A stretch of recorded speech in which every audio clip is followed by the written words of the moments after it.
Welcome, fight fans. This is Kurt DeVille with Counterpunch Boxing News, and I have some new news concerning Moses Itauma. Now, here's a question for you. Serious question. Is Moses Itauma getting a free ride to the top? The 20-year-old headlines at his own pay-per-view versus Dillian White, but many fans think he's being fast-tracked without real tests. Critics say that he folded up under pressure versus Mike Balagan and even back in the amateurs. Ooh. Does Itauma lack the mental toughness for elite level boxing, or is he the real deal and just getting started? Let me counterpunch. Good question.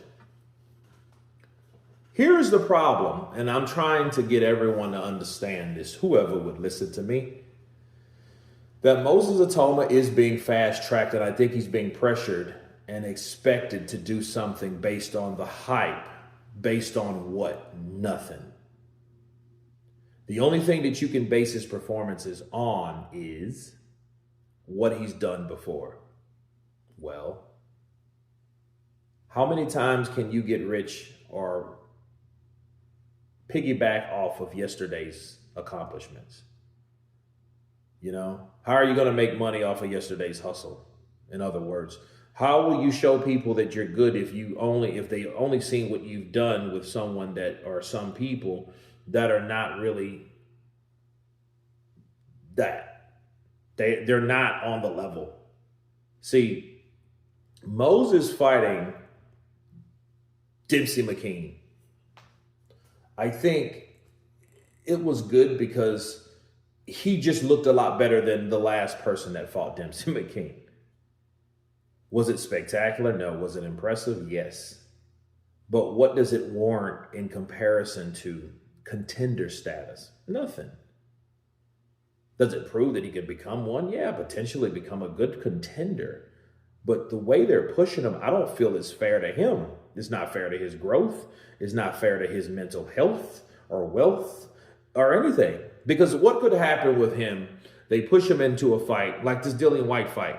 That fight could very well be a banana peel. People expect him to do short work of Dillian White because of what he's done before. And it's not fair to him because this isn't Dempsey McKean. This is Dillian, the body snatcher fucking White here.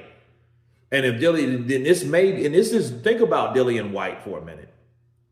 He has everything to win and absolutely nothing to lose. Because why? Nobody's talking about Dillian White. The pressure is not on Dillian White. Nobody expects Dillian White to do anything impressive at all based on a long layoff, based on his last two performances, based on the way he looked at his last performance. Nobody's expecting Dillian White to do shit impressive, really. Okay, because they know and understand based on his last performances that he's not the guy from 2018 or 2019. Or even the guy in 2020. He's not that dude no more. And people expect him to be who he is now. They don't expect a guy that has nothing to lose that could go in there and possibly give this guy a fucking beating or an upset win. Okay?